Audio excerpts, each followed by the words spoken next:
माता कौशल्या से अनुमति प्राप्त करने तथा विदा लेने के पश्चात राम जनकनंदिनी सीता के कक्ष में पहुंचे। उस समय वे राजसी चिन्हों से पूर्णतः विहीन थे। उन्हें राजसी चिन्हों से विहीन देखकर सीता ने पूछा, हे आर्यपुत्र, आज आपके राज्याभिषेक का दिन है, पर भी आप राजसी चिन्हों से विहीन क्यों हैं? राम ने गंभीर किंतु शांत वाणी में सीता को समस्त घटनाओं के विषय में बताया और कहा, प्रिय, मैं तुमसे विदा मांगने आया हूं, क्योंकि मैं तत्काल ही वकल धारण करके वन के लिए प्रस्थान करना चाहता हूं। मैं चाहता हूं कि मेरे जाने के बाद तुम अपने मृदु स्वभाव तथा सेवा शुश्रूषा से माता पिता तथा भरत सहित समस्त परिजनों को प्रसन्न और संतुष्ट रखना। अब तक तुम मेरी प्रत्येक बात श्रद्धापूर्वक मानती आई हो, और मुझे विश्वास है कि आगे भी मेरी इच्छानुसार तुम यहाँ रहकर अपने कर्तव्य का पालन करोगी। सीता बोली, प्राणनाथ, शास्त्र बताते हैं कि पत्नी अर्धांगिनी होती है। यदि आपको वनवास की आज्ञा मिली है तो इसका अर्थ है कि मुझे भी वनवास की आज्ञा मिली है। कोई विधान नहीं कहता कि पुरुष का आधा अंग वन में रहे और आधा अंग घर में। हे नाथ, स्त्री की गति तो उसके पति के साथ ही होती है, इसलिए मैं भी आपके साथ वन चलूंगी। आपके साथ रहकर वहां मैं आपके चरणों की सेवा करके अपना कर्तव्य निभाऊंगी।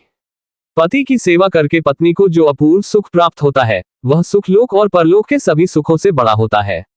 पत्नी के लिए पति ही परमेश्वर होता है। यदि आप कंद मूल फलादि से अपनी उदर पूर्ति करेंगे तो मैं भी अपनी क्षुधा वैसे ही शांत करूंगी।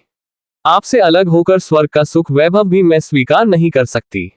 यदि आप मेरी इस विनय और प्रार्थना की उपेक्षा करके मुझे अयोध्या में छोड़ जाएंगे, आपके वन के लिए प्रस्थान करते ही मैं अपना प्राण त्याग दूंगी। यही मेरी प्रतिज्ञा है। राम को वन में होने वाले कष्टों को ध्यान था, इसीलिए वे अपने साथ सीता को वन में नहीं ले जाना चाहते थे। वे उन्हें समझाने का प्रयत्न करने लगे, किंतु जितना वे प्रयत्न करते थे सीता का हठ उतना ही बढ़ते जाता था। किसी भी प्रकार से समझाने बुझाने का प्रयास करने पर वे अनेक प्रकार के शास्त्र सम्मत तर्क करने लगती और उनके प्रयास को विफल करती जाती। जनक नंदिनी की इस दृढ़ता के समक्ष राम का प्रत्येक प्रयास असफल हो गया और अंत में उन्हें सीता को अपने साथ वन ले जाने की आज्ञा देने के लिए विवश होना पड़ा।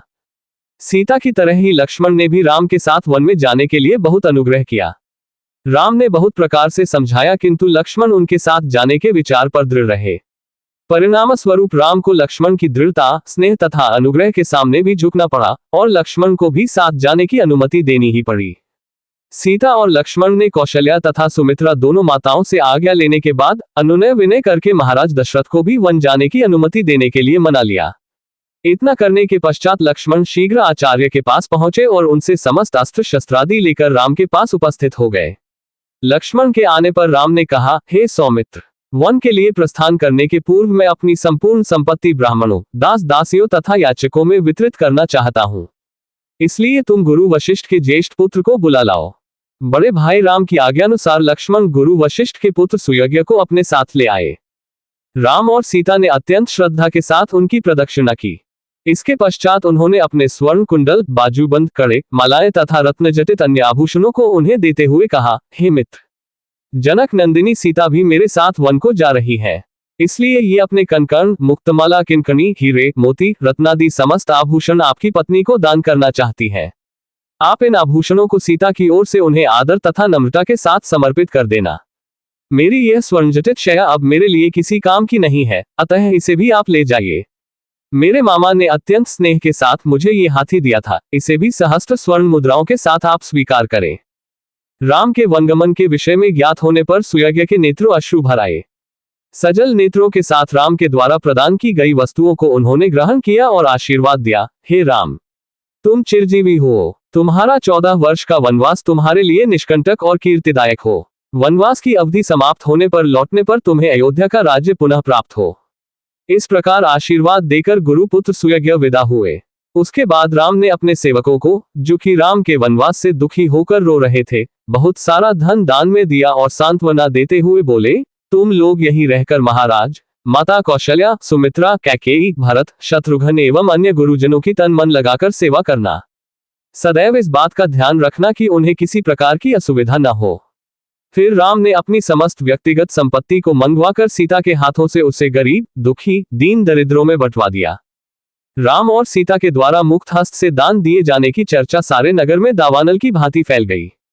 उन दिनों अयोध्या के समीपवर्ती एक ग्राम में गर्ग गोत्री त्रिजटा नामक एक तपस्वी ब्राह्मण निवास करता था। उनकी बहुत सी संतानें थीं और वह अत्यंत दरिद्र था। उसे अपनी गृहस्थी का पालन पोषण करने में अत्यंत कठिनाई होती थी। राम के द्वारा किए जाने वाले दान की चर्चा सुनकर उसकी पत्नी ने उनसे से कहा, हे स्वामी, आपको भी ज्ञात हुआ होगा कि अयोध्या के ज्येष्ठ राजकुमार श्री रामचंद्र जी अपना सर्वस्व दान में वितरित कर रहे हैं। आप भी उनके पास जाकर याचना करें। हमारी निर्धनता और दरिद्रता से तथा आपकी याचना से द्रवित होकर दयालु राम हम पर भी अवश्य ही दया करेंगे और इस दरिद्रता से हमारा उद्धार कर देंगे। तपस्वी त्रिजटा याचना में रुचि नहीं रखते थे, किंतु पत्नी के बार बार प्रेरित किए जाने पर विवश होकर वे श्री राम के दरबार की ओर चल पड़े। वे शीघ्रातिशीघ्र एक के बाद एक 5 द्योड़ियां पार करके राम के समक्ष जा पहुंचे। उनकी तपस्या जनित तेज और ओज से प्रभावित राम बोले, हे तपस्वी, हे ब्राह्मण देवता, आपका हृदय तीव्र गति से स्पंदित हो रहा है और शुभ्रभाल पर श्वेत कण झलक रहे हैं। ऐसा प्रतीत होता है कि आप बड़ी दूर से तीव्र गति के साथ चले आ रहे हैं। आपकी वेशभूषा आपके धन का अभाव का परिचय देता है, अतः आपने अपने हाथ में जो दंड रखा है उसे आप अपनी पूर्ण शक्ति के साथ फेंकिए। ये दंड जहां पर जाकर गिरेगा, आपके खड़े होने से उस स्थान तक जितनी गौएं खड़ी हो सकेंगी मैं आपको अर्पित कर दूंगा और उन गौओं के भरण पोषण के लिए भी पर्याप्त साधन जुटा दूंगा। इस आदेश को सुनकर त्रिजटा ने पूरी शक्ति के साथ दंड फेंका। दंड सरयू नदी के दूसरी पार जाकर गिरा। राम ने उसके बल की सराहना की तथा उसे अपनी प्रतिज्ञा अनुसार गौएं दान में दी। उनको विदा करने के पूर्व स्वर्ण, मोती, मुद्राएं, वस्त्रादि भी दान में दिया। इस प्रकार अपनी असंख्य धनराशि का दान कर सबको संतुष्ट करने के पश्चात वे सीता और लक्ष्मण के साथ पिता के दर्शनों के लिए चले गए। सुमंत राजा दशरथ के कक्ष में पहुंचे। उन्होंने देखा कि महाराज पुत्र वियोग की आशंका से व्याकुल हैं। वे पानी से बाहर निकाल दी गई मछली की तरह तड़प रहे थे। सुमंत ने उनसे हाथ जोड़कर निवेदन किया, महाराज, आपके ज्येष्ठ पुत्र धर्मात्मा राम सीता और लक्ष्मण के साथ आपके दर्शनों की कामना लिए द्वार पर प्रतीक्षा कर रहे हैं। माताओं एवं अन्य बंधु बांधवों से भेंट करने के बाद वे अब आपके दर्शन हेतु आए हुए हैं। उन्हें भीतर आने की आज्ञा दें। महाराज दशरथ ने धैर्य धारण करते हुए कहा, हे मंत्रिवर, राम के भीतर आने से पहले आप सभी रानियों समस्त परिजनों को यहाँ बुला लाइए। ये तो निश्चित हो चुका है कि राम वनगमन करेंगे ही। मुझे ये भी ज्ञात है कि राम के वियोग में मेरी मृत्यु भी अवश्य संभावी है। अतः मैं चाहता हूं कि इन दोनों महान घटनाओं को देखने हेतु मेरा समस्त परिवार यहाँ उपस्थित रहे। सुमंत ने महाराज की आज्ञानुसार सभी रानियों तथा परिजनों को वहां बुलवा लिया। उसके पश्चात राम, सीता तथा लक्ष्मण को भी महाराज के पास ले आए। हाथ जोड़े हुए राम वहां पर उपस्थित अपने पिता और माताओं की ओर बढ़े। राम को इस प्रकार अपनी ओर आता देख महाराज दशरथ उन्हें हृदय से लगाने की अभिलाषा से अपने आसन से उठ खड़े हुए, किंतु अत्यधिक शोक तथा दुर्बल होने के कारण वे केवल एक पग बढ़ाते ही मूर्छित होकर गिर पड़े। पिता की ऐसी दशा देखकर राम और लक्ष्मण ने तत्काल उन्हें सहारा देकर पलंग पर लिटा दिया। महाराज की मूर्छा भंग होने पर राम ने अत्यंत विनीत स्वर में कहा, हे पिता, आप ही हम सबके स्वामी हैं। कृपा करके आप धैर्य धारण करें और हम तीनों को आशीर्वाद दें कि हम वन में 14 वर्ष की अवधि व्यतीत करने के पश्चात पुनः आपके दर्शन करें। महाराज दशरथ ने आर्द्र स्वर में कहा, पुत्र, तुम्हें वनों में भटकने के लिए भेजने की मेरी कदापि इच्छा नहीं है, किंतु मैं विवश हूँ। अब मैं इससे अधिक क्या कह सकता हूँ कि जाओ, तुम्हारे वनवास का काल कल्याणकारी हो। ईश्वर सदैव तुम्हारी रक्षा करे। मुझे इस बात की भी आशा नहीं है कि तुम्हारे वापस आने तक मैं जीवित रह पाऊंगा।